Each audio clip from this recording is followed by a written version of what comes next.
name is Toni and my Dharma name is Xianning. Welcome to Mava.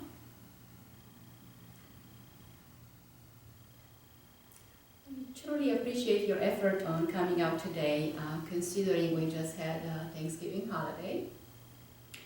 It is actually a very wise and skillful way to finish the week, considering we might have indulged ourselves in different ways and forms over the last few days. And I know I did. I like the pumpkin pie and the cranberry sauce a lot.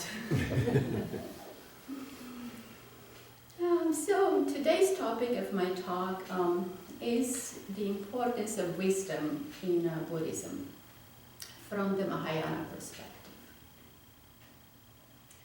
In order to achieve my goal, I would like to use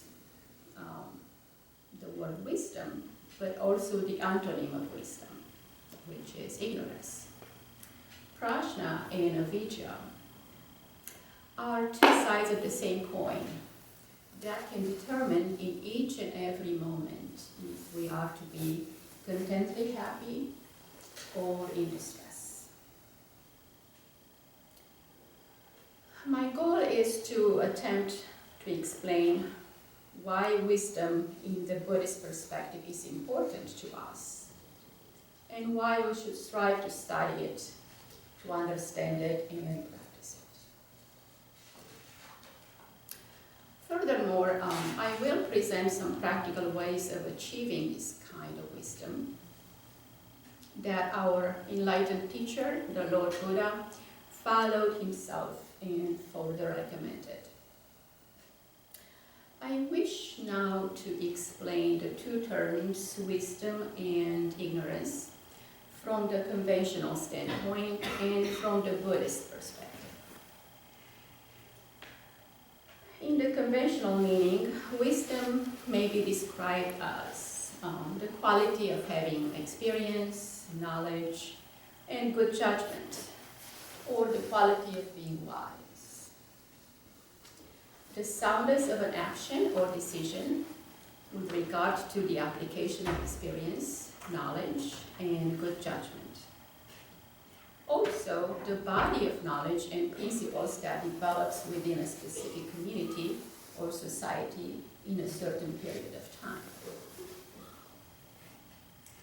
Ignorance, in the other hand, is explained as the state or fact of being ignorant, lack of knowledge, education, or awareness.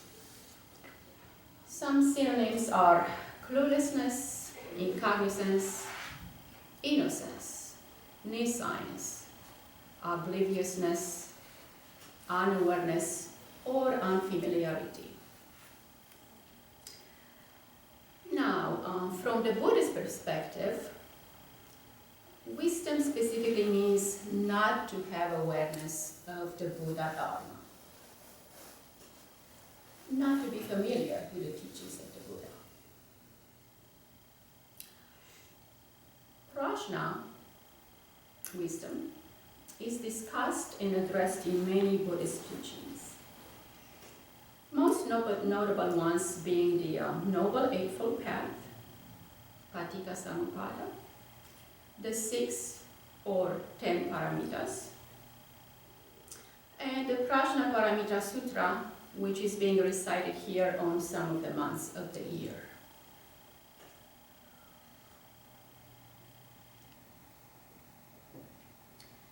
Paramita, just to explain this term, is translated as perfection, sublime, excellent, or high teaching, or complete teaching. The Mahayana tradition developed 6 paramitas or perfections early on. Later, the list was expanded to include 4 more perfections, thus ending with 10. The 6 or 10 perfections are virtues to be cultivated and practiced on the path to realizing enlightenment. All although the 6 perfections are complete in themselves, the additional 4 perfections add to the dimension of the bodhisattva path. A bodhisattva is an enlightened being who has vowed to come back to samsaric existence to bring all other beings to the other shore, to enlightenment. The bodhisattva is the ideal of practice for all Mahayana Buddhists. I will list now the 10 perfections, Dasa Paramiyo. Number 1 is Dana Paramita, perfection of generosity. Perfectionist generosity is not about just charitable giving, such as monetary contributions. It is offering our service to others, offering our teaching, and our simple presence that can be of great benefit to each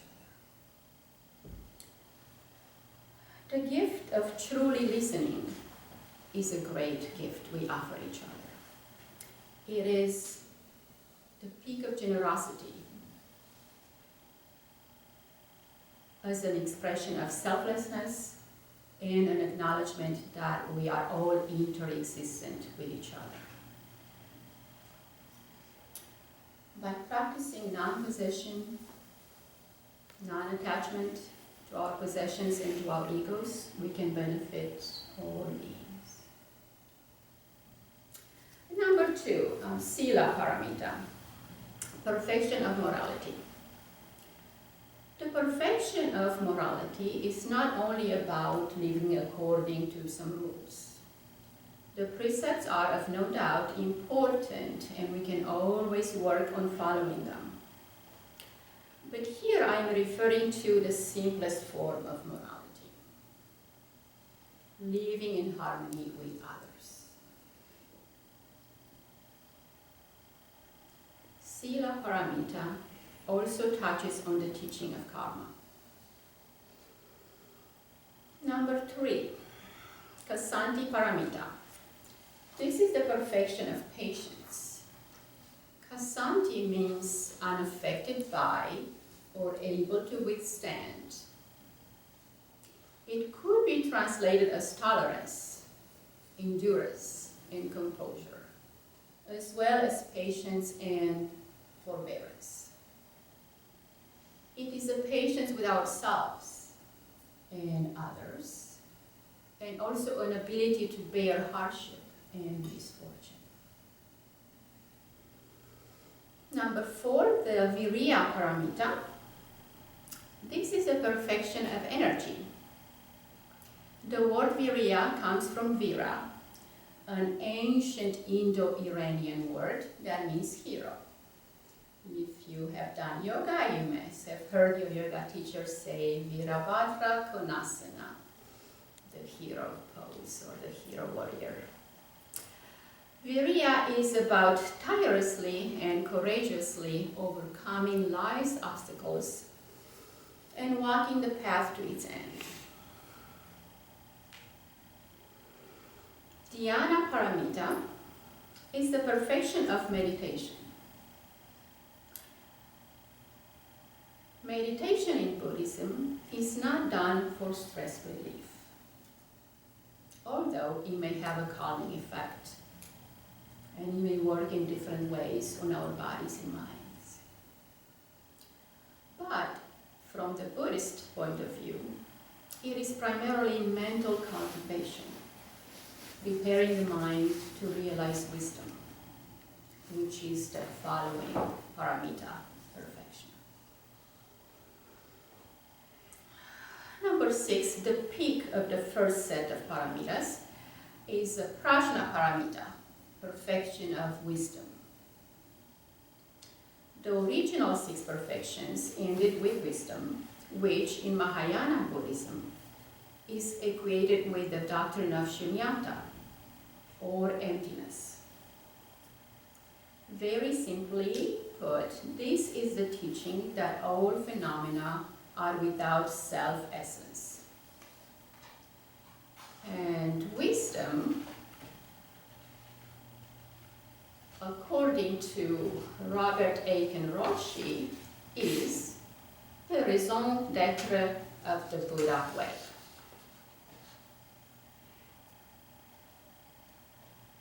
Now I will describe the next four that were added on later. Upaya paramita, the perfection of skillful means. This is the wisdom inherent in a teaching or activity that helps ourselves and others to realize enlightenment. Sometimes upaya is spelled upaya kausalya, which is skill in means. So our means are skillful. One skilled in upaya can lead others away from their suffering caused by delusion and help them cross the shore to enlightenment, to nibbana.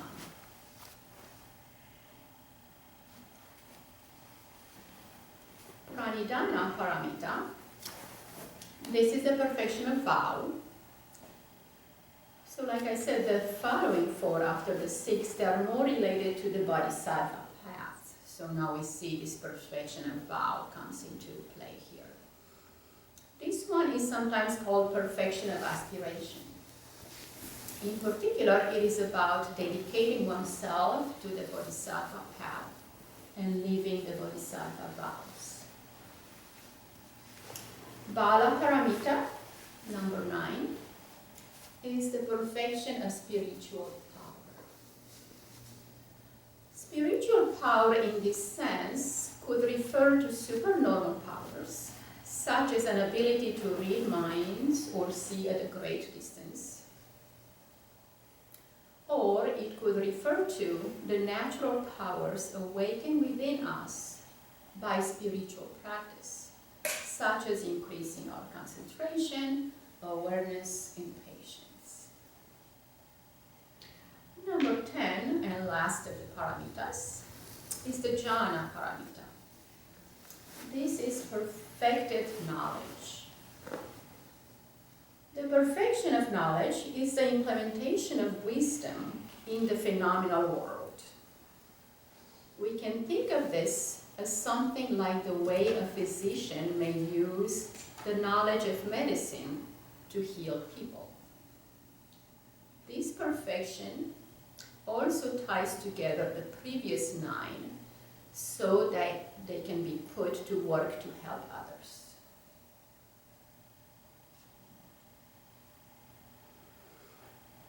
Now we will have to address avijja.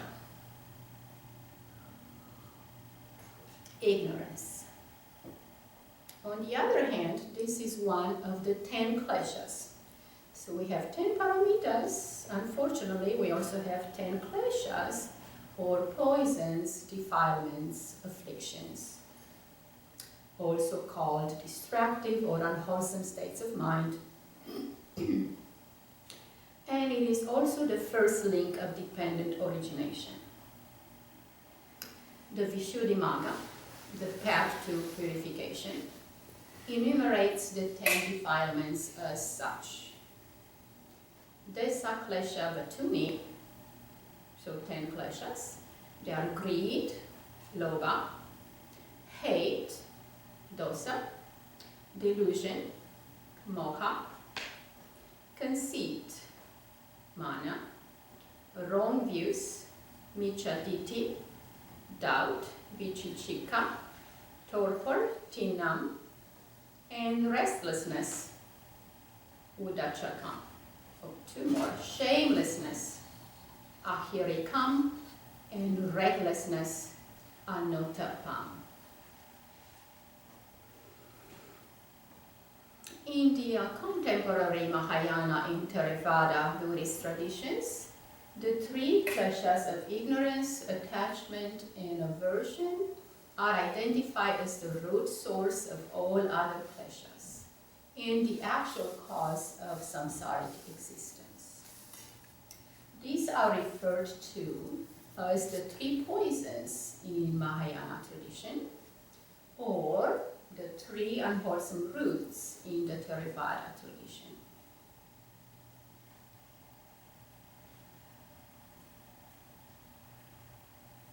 In order to realize where we are on the vast spectrum of suffering in samsara and bliss, nibbana, we first need to define what true happiness means for us.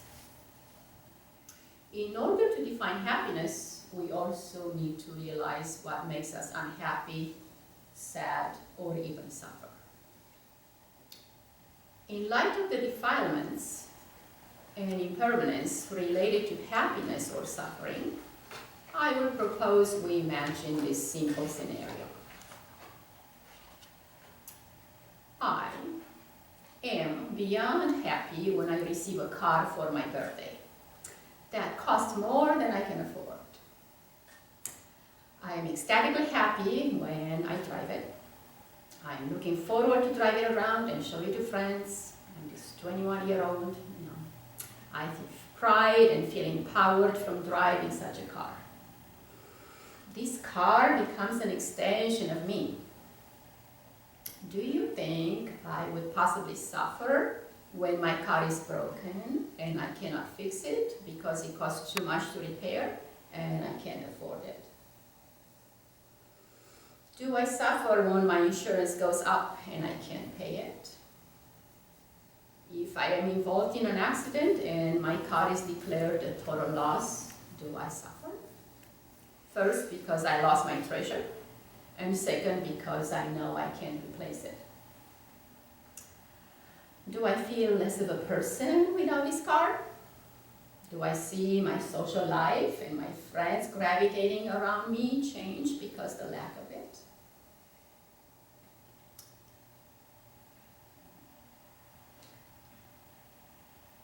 How do I change this? How do I use my wisdom and true seeing into this problem to end or decrease my suffering?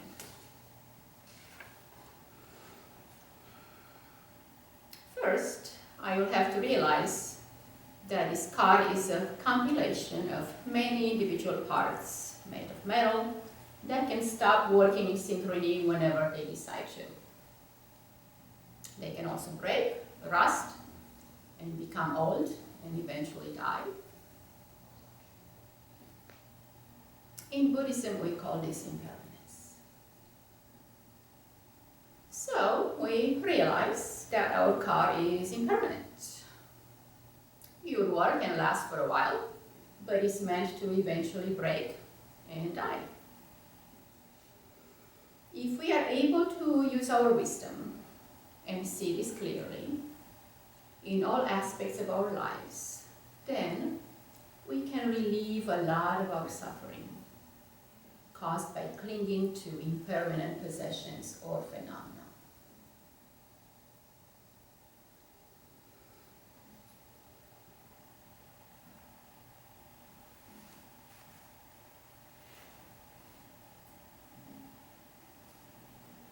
Another way to gain experience wisdom is through the understanding of dependent origination.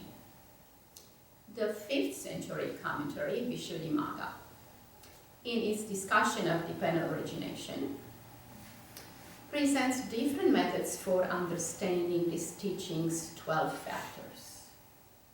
These factors are called nidana. One of the methods to help us understand this dependent origination divides the 12 factors into 3 rounds called vata. The first round is the round of defilements, klesha vata.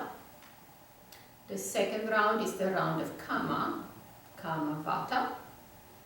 And then the third is the round of results connected, caused by the defilements transforming into karma, vipaka vata. In this framework, the klesha of ignorance conditions karma through our mental formations, which conditions results, consciousness through feelings, which in turn conditions klesha, craving and clinging, which condition karma, becoming, and so on and so on. Buddhaghosa concludes, quote, "This wheel of becoming, having a triple round with these 3 rounds, should be understood to spin, revolving again and again forever. The conditions are not cut off as long as the round of defilements are not cut off." End of quote. It is interesting to note that even though the early Buddhist texts of the Pali Canon do not specifically enumerate the 3 root kleshas, over time, the 3 poisons in the kleshas in general came to be seen as the very roots of our samsaric existence. So they are basically the cause of our suffering. On the other hand, at the opposite end of the spectrum, prajna paramita is seen as the summit of perfection, perfection of wisdom.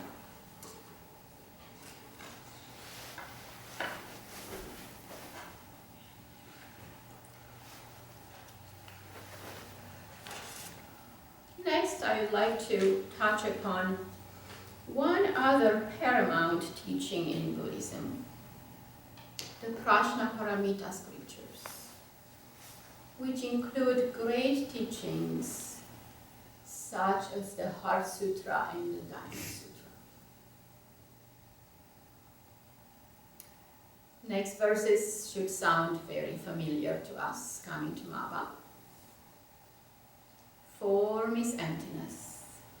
Emptiness is form. Form is not different from emptiness. Emptiness is not different from form. This is supposedly a basic, simple, and straightforward teaching. But we humans are not very simple in our thinking. We tend to analyze, to dissect, to question, and overthink. We tend to complicate concepts. Thus, we make it hard to understand, comprehend the simplest concepts.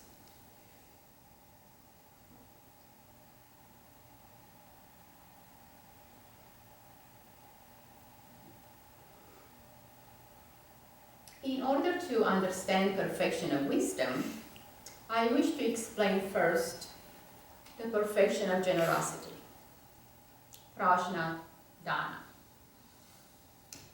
paramita.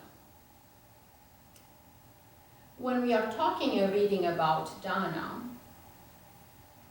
the generosity paramita, it is not complete giving. It is not dana paramita. When we give some food to a beggar on the street, we practice generosity until we reach a certain level, the first level of a true bodhisattva. When we reach that bodhisattva level, and when the giver, the receiver, and the act of giving become one, thus eliminating any dichotomy, any type of duality, we have achieved paramita, the complete, perfected giving.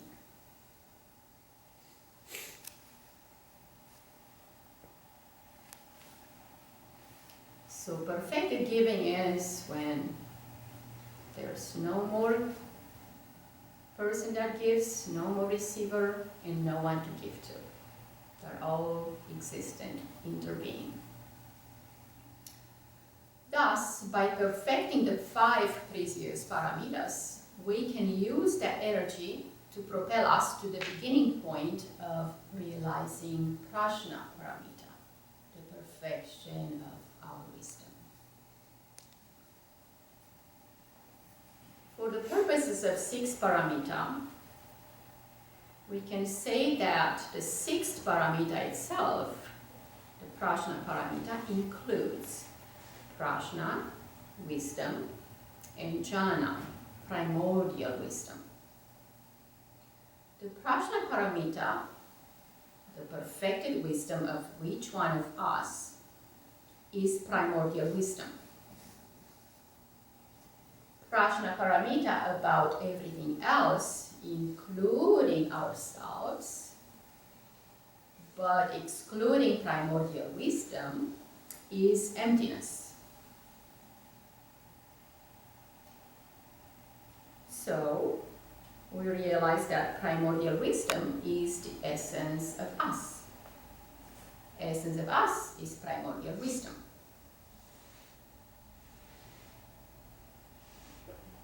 All other phenomena, except primordial wisdom, which is beyond past, present, future, beyond any limits, constitute emptiness or boundlessness.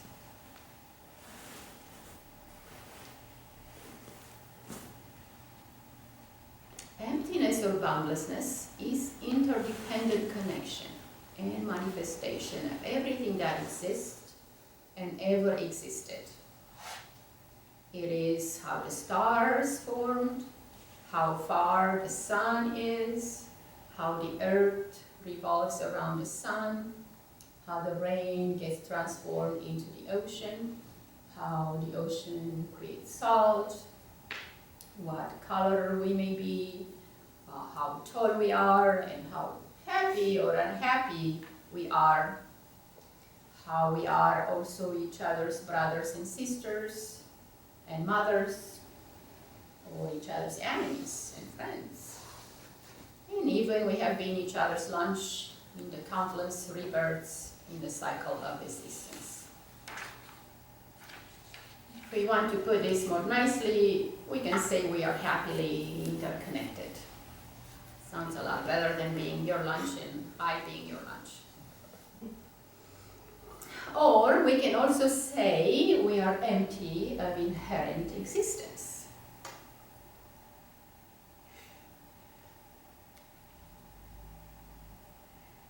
Without others in this universe, we simply do not exist. For instance, without you as an audience, I am not existing right now as a speaker, since I don't have anyone to speak to. Or, if you choose not to listen to me, I also don't exist for you in this moment. True? Sounds familiar? I feel this way a lot of times when I talk to my kids.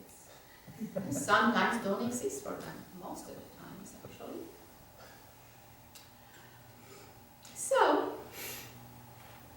to conclude this simple teaching, if we see the world as limitless and our experience as interconnected and interdependent with all that is, we are content and do not suffer. Only when we put up our defenses, create barriers, and we see the world through the perspective of limited but important me, I, and mine perspective, we suffer.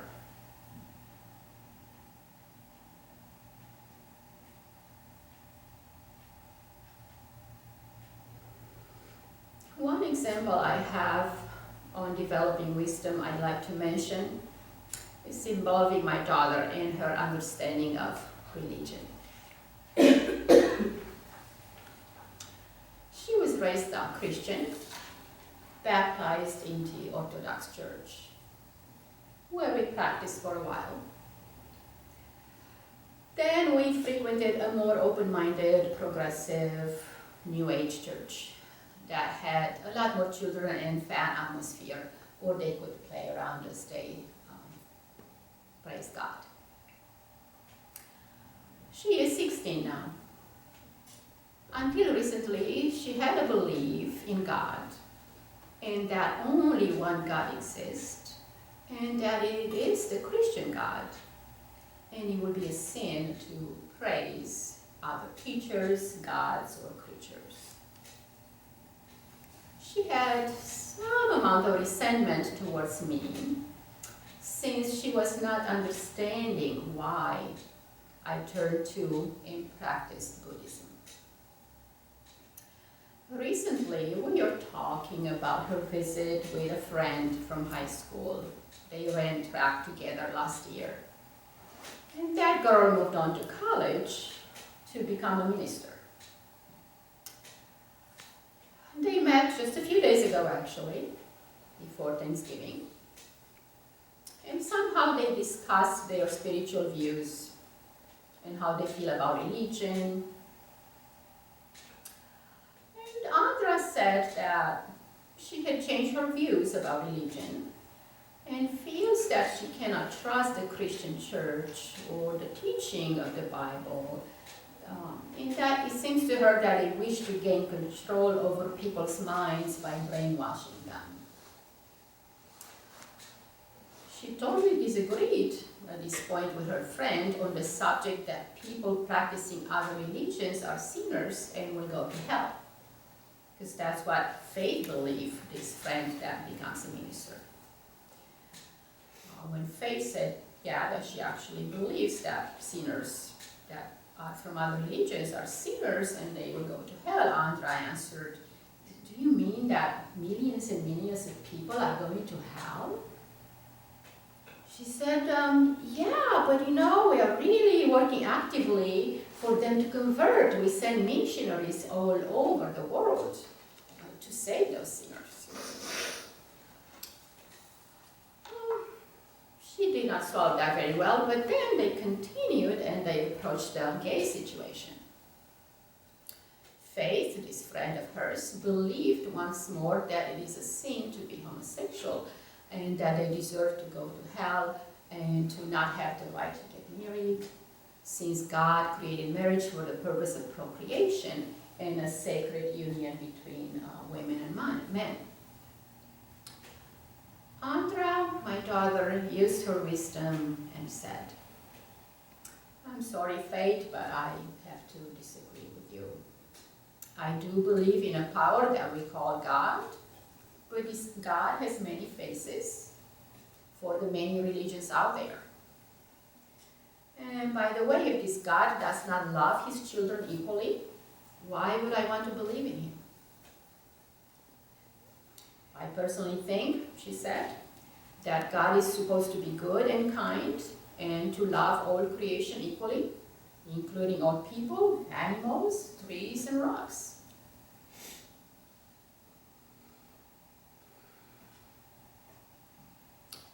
I was pleasantly surprised to hear this from my daughter, you can imagine. I realized she developed a deeper understanding of life and made up her own idea about God and religion by using her intuition and her inner primordial wisdom. This is the kind of wisdom we gain by having the courage to doubt the dogma, to inquire, to test out, to study, and to come to our own understanding of life based not only on knowledge, but on our own experience. And as we all know, Buddha always encouraged us to do that. Seek, inquire, question, test.